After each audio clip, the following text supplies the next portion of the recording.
afternoon, everyone. So today I was assigned to solve for the number 6. Number 6. Find the fifth constant sum of a geometric sequence with a sub 2 is equal to 6 over 5 and a sub 5 is equal to 81 over 20. So for now, we're gonna solve for So I use this formula for which is n minus k squared a over n over a. So let's just substitute. So 5 minus 2 is squared 81 over 20 over divided by 6 over 5. So now let's subtract the index. So 5 minus 2 is 3, and when we are dividing a fraction, we need to remember the root, which is we're gonna keep the first term. So from division, we're gonna be using multiplication and flip the last term. So 81 over 20 is from division, we're gonna be using multiplication, and 6 over 5 will be flipping it. So 81 times 5 is equal to 405, and 20 times 6 is 120. But we're not done yet because we're gonna find the greatest common factors, which is 5. So we're gonna divide them by 15. So 405 divided by 15 is 27, and 120 divided by 15 is 8. And we're gonna take the cube root. And the cube root of 27 is 3, and the cube root of 8 is 2. So now we got our. So now we're gonna solve for a sub 1. So we're gonna use this formula. A sub n is equal to a sub 1 r and raised to n minus 1. So we're gonna substitute the value. 81 over 20 is equal to a sub 1 times 3 over 4. So if you're wondering how did we get the 4, because we subtract the 5, because the value of n is 5 and we subtract it comma. Therefore, we get the 4. So let's divide both sides. So let's weld them to 4, because let's raise them to 4 because it's an exponent that will gonna be that the exponent here will be distributed to the numerator and denominator. So therefore we got so 3 raised to 4 is 81, and 4 raised to 4 is 6. 2 raised to 4 is 16. So we're gonna be dividing both sides by 81.16.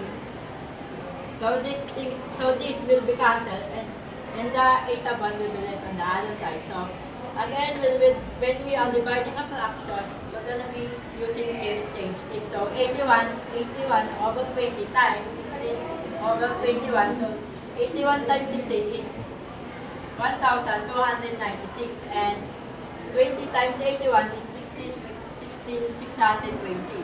So we're gonna find the GCF, which is 324. So let's divide 1,096 by 324. The answer is gonna be 4. And 1,620 divided by 324 is equal to 5. Therefore, our a sub 1 is 4 over 5. So now we're gonna solve for the sum, the partial sum. So the formula we're gonna be using is S sub n is equal to a sub 1 quantity 1 minus r raised to n minus 1. So we're gonna be substituting. So a sub 1 will be 4 over 5, and quantity 1 minus the over 4 raised to 5. So for now, let's just focus on the numerator. So let's distribute the 5 to the numerator and denominator. So that's 3 raised to 5 is 243, and 2 raised to 5 is 32. So this is a mixed number. So we're gonna transform it into a proper fraction. So to get the denominator from the proper fraction, we're gonna be dividing the denominator to the whole number. So 32 times 1 is equal to 32. So to get the numerator of the proper fraction, we're gonna be multiplying the denominator to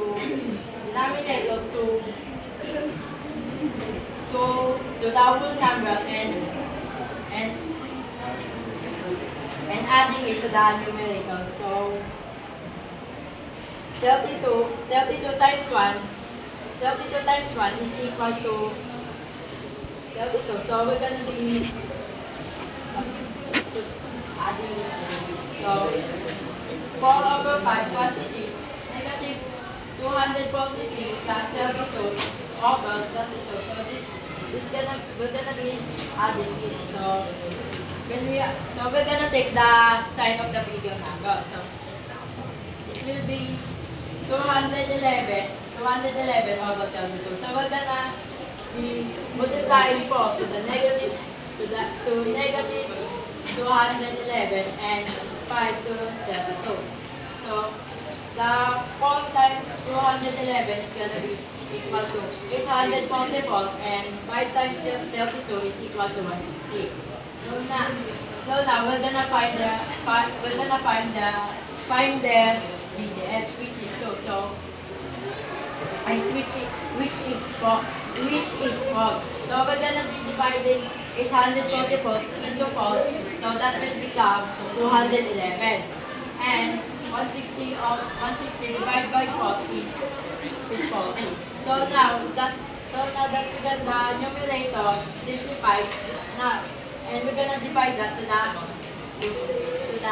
denominator. So if you are wondering why I got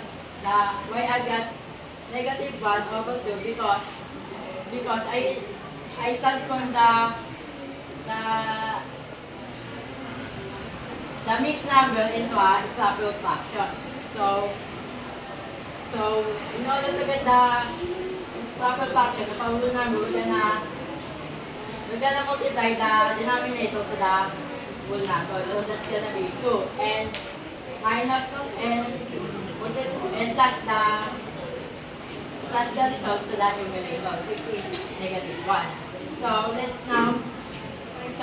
now apply the rule of if change.